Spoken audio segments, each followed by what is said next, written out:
장 43절부터 51절까지를 교도하시겠습니다. 이튿날 예수께서 갈릴리로 나가려 하시다가 빌립을 만나 이르시되 나를 쫓으라 하시니 빌립은 안드레와 베드로와 한 동네 벳세다 사람인 빌립이 나다나엘을 찾아 이르되 모세가 율법에 기록하였고 여러 선지자가 기록한 그 일을 우리가 만났으니 요셉의 아들 나사렛 예수니라.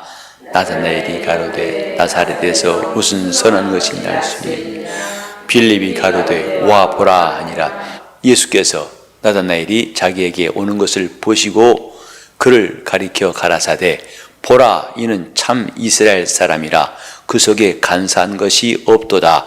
나다나엘이 가로되 어떻게 나를 아시나이까? 예수께서 대답하여 가라사대 빌립이 너를 부르기 전에 내가 무화과나무 아래에 있을 때 보았노라. 나다나엘이 대답하되 랍비여 당신은 하나님의 아들이시요 당신은 이스라엘의 임금이로소이다. 예수께서 대답하여 가라사대 내가 너를 무화과나무 아래에서 보았다므로 믿느냐? 이보다 더 큰 일을 보리라. 또 가라사대 진실로 진실로 너희에게 이르노니 하늘이 열리고 하나님의 사자들이 인자 위에 오르락내리락 하는 것을 보리라 하시니라. 아멘. 예수께서 빌립을 만나주셨고 나다나엘을 부르셔서 그의 제자가 되게 하셨습니다. 하나님의 아들이 이 땅에 오시되 우리와 같은 사람, 우리가 그의 말을 듣고 그의 행하신 일을 볼 수 있는 사람으로 오신 것은 하나님의 뜻입니다. 이는 하나님께서 우리와 같은 사람들을 그가 구원하시고 우리 영혼을 그의 친구가 되게 하시고 그의 소유로 삼으셔서 그와 함께 영생에 들어가게 하려고 하신 것입니다. 천사는 영광스러운 존재일지라도 우리를 영생에 들어가게 할 수가 없습니다. 예수께서 인자로 오신 것, 곧 천사로 오시지 않고 사람으로 오신 뜻은 그가 동일한 고난을 받으시고 우리가 짊어져야 할 짐을 대신 지시기 위함이었고 그래야만이 비로소 우리가 그에게 짐을 옮겨놓고 자유를 얻을 수 있기 때문입니다. 예수께서 이렇게 사람으로 오셔서 그가 자기의 원하는 자들을 찾으시고 그들을 부르시고 또 그들을 인정하시고 칭찬하신 것을 성경에서 볼 수가 있습니다. 주님이 우리를 보신다는 것에 대해서 우리는 관심을 가져야 됩니다. 하나님께서 온 땅을 두루 감찰하시고 누가 전심으로 하나님을 향하는지를 찾으신다고 역대하 16장 9절에 말씀했는데 하나님이 이렇게 사람을 찾으시고 그를 인정하시고 그를 붙드시고 그에게 함께 하신다는 사실이 우리에게는 얼마나 놀라운 사실인지 우리는 하나님을 의식한 시간이 그리 많지 않다는 것이 늘 아쉽습니다. 하나님을 실감하고 하나님의 시선을 느껴 산다는 것이 이렇게 귀한 것이건만 그런 시간들이 적지 아니하고 오히려 육신의 감각과 우리 감정 또 환경에 지배되기가 쉬운 것이 우리 모든 사람들의 삶일 것입니다. 그러나 주님이 우리에게 이런 말씀을 통해 깨닫게 하신 것은 그가 미리 보시고 미리 아신다는 사실을 우리에게 알게 하시는 겁니다. 나다나엘이 빌립이 전도를 받았지만은 빌립이 하는 말을 듣고 처음에는 그가 마땅치 않게 얘기해서 나사렛에서 무슨 선한 것이 날 수 있느냐 여러 가지로 자신이 가진 판단을 볼 때는 그 빌립의 전도가 별로 관심을 끌지 못했지만은 그러나 일단 와 보라고 권하여서 나올 때 주님은 나다나엘의 시종을 그분이 보고 계셨습니다. 네가 무화과나무 아래 있을 때에 내가 너를 보았노라. 곧 나에게 나오기 전에 내가 먼저 너를 보았노라. 우리 하나님께서 내 영혼을 아시는 것 언제부터인가? 모태로부터라고 성경이 말하고 있어요. 그가 우리를 모태에서 조성하시고 우리의 체질을 아시고 우리의 생각을 아시고 마음을 감찰하신다고 성경에 기록되어 있습니다.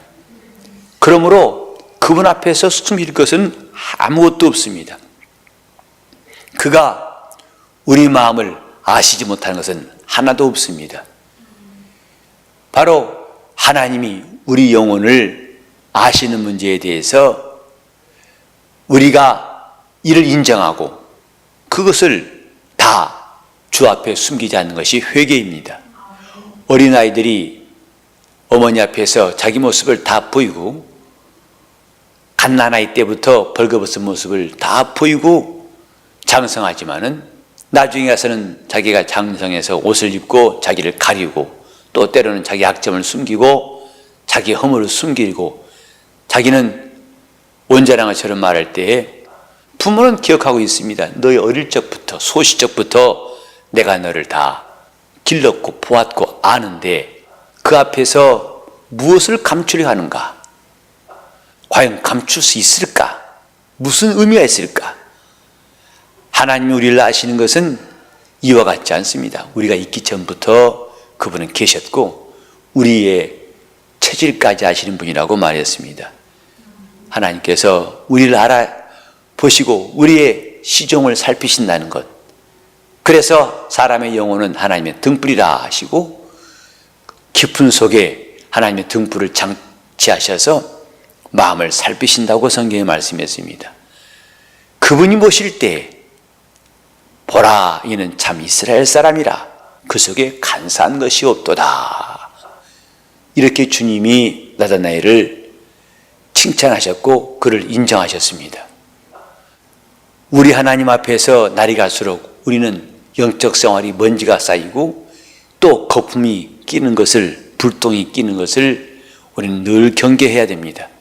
내가 알지 못한다고 해서 하나님도 나를 알지 못하신 것이 아니고 내가 할 수 없다고 해서 하나님도 하실 수 없는 것이 아니고 오직 그분은 사람이 할 수 없는 그것을 다 하시는 분이라고 기록하였습니다.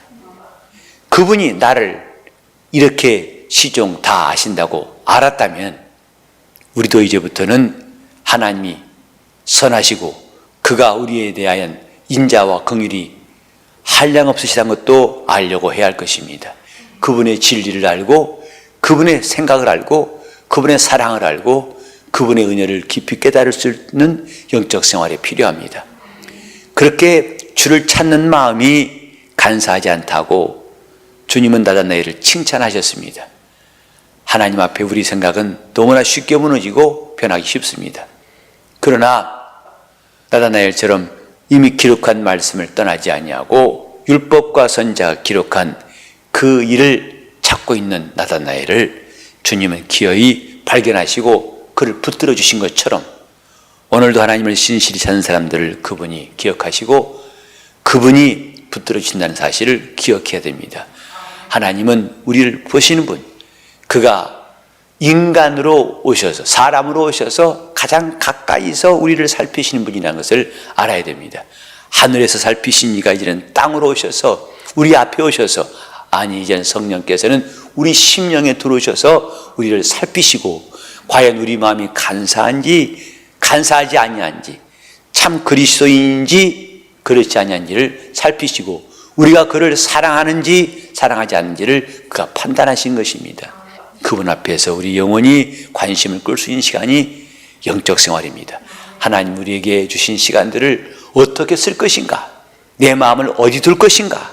주님은 일거수일투족을 살피시고 우리 삶을 인도하시는 분이십니다.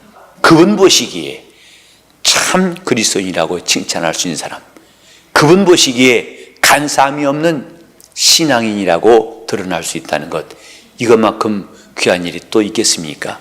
우리는 이 아침에도 간사함이 없는 참 신앙으로 주님을 만날 수 있도록 내 영혼은 주님을 찾는 사람, 목마른 사슴이 시냇물을 찾는 것처럼 내 영혼은 주님을 찾는 사람 될 수 있도록 내가 주 앞에 신실한 마음으로 나가려고 하오니 온 마음과 정성을 다해 주님을 찾고자 하오니 주여 나를 발견하시고 나를 기억하시고 나를 붙들어 주시도록 하나님 앞에 간구하는 심령이 되시기를 바랍니다. 주님은 지금도 자기를 찾는 자들에게 관심을 가지시고 잠언 8장 17절에 말씀한 것처럼 나를 간절히 찾고 찾는 자가 나를 만날 것이다. 나를 사랑하는 자가 내 사랑을 입을 것이라고 말씀하고 있습니다. 우리는 주님을 찾는 하루, 주님을 사모하는 하루, 주님을 기쁘시게 하려고 하고 주님의 은혜를 힘입으려 하는 하루 될 수 있도록 다 잡으시면서 통성으로 기도하시겠습니다.